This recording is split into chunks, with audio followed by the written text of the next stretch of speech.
কোন কালে কার সঙ্গে কি সম্পর্ক ছিল, যেটা করেছেন সে দায়ভারও তাকে নিতে হয়, যেটা করেননি সে দায়ভারও তাকে নিতে হয়। ওনাকেও রেহাই দেওয়ার চেষ্টা করেছি, নিজেও রেহাই পেতে চেয়েছি। ওনাকে মানে 18 ঘন্টা 21 ঘন্টা টানা কাজ করতে দেখেছি। প্রচুর ধৈর্য ওনার। আমি ওনার সঙ্গে এর আগে প্রিয়তমাতেও কাজ করেছি।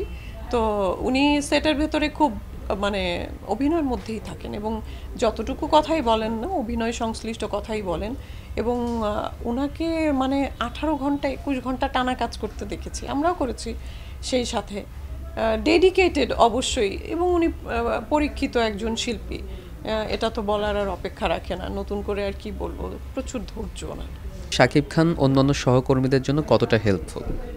না, উনি তো হেল্প করেন, অসহযোগিতা তো করেন না।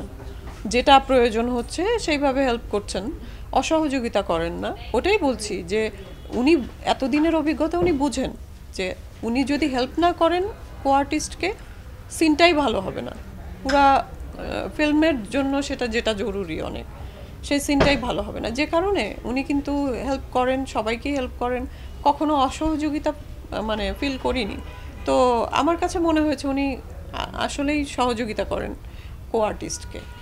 এটা উনি এতদিনের অভিজ্ঞতায় এতটুকু অবশ্যই উনি বুঝেন যে আসলে সবাইকে নিয়েই ওনাকে কাজটা সুন্দর করে বের করে নিতে হবে, সেই টেকনিকটা উনি জানেন। ব্যক্তি কাউকে নিয়ে কথা বলতে গেলে তার সঙ্গে ব্যক্তিগতভাবে তো মেশার একটা সুযোগ থাকতে হয়।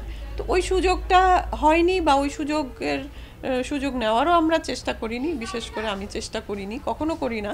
কারণ আমাদের হচ্ছে যে সেটেই কাজ, যা কথা হয়েছে, প্রিয়তমাতেও পরিচয় হয়েছে সেটে শাকিব খানের সাথে, এবং কাজ হয়েছে তখনই যতটুকু কথা বলার প্রয়োজন হয়েছে, দরদেও তাই। এবং ওনাকে নিয়ে অনেক কন্ট্রোভার্সি হয়, এবং এই মানুষটাকে নিয়ে যেটা করেছেন সে দায়ভারও তাকে নিতে হয়, যেটা করেননি সে দায়ভারও তাকে নিতে হয়। কোন কালে কার সঙ্গে কি সম্পর্ক ছিল এখন নেই, তারাও যদি কোনো মানে মন্দ কাজের সাথে জড়িয়ে যান, সে দায়ভারও কেমন যেন শাকিব খানের উপরে এসে পড়ে। মাঝে মাঝে এগুলোকে আসলে অন্যায় মনে হয়, এবং মনে হয় যে একটা মানুষের উপরে দোষে গুণে মানুষ জীবনে অনেক দোষ করে, এবং তার প্রায়শ্চিত্ত হয়তো বা হয়ে যায়। তারপরও যদি সেই দোষের শেষ না হয়, সেই পানিশমেন্টের শেষ না হয়, সেটা একটু দুঃখজনক।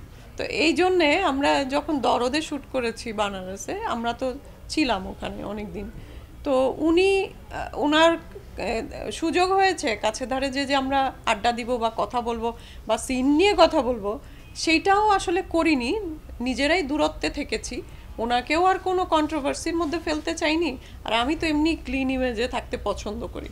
এজন্য আমিও আর চাইনি যে একটা দেখা গেল যে ভালো করে একটু কথা বলতে গেছে যে ভাইয়া এই সিনটা কিভাবে করা যায়, আসে না একবার রিহার্সাল করি, এইটাই কত কি যে হয়ে যাবে। তো সেই জন্য আসলে ওই চেষ্টাটা করিনি। ওনাকেও রেহাই দেওয়ার চেষ্টা করেছি, নিজেও রেহাই পেতে চেয়েছি।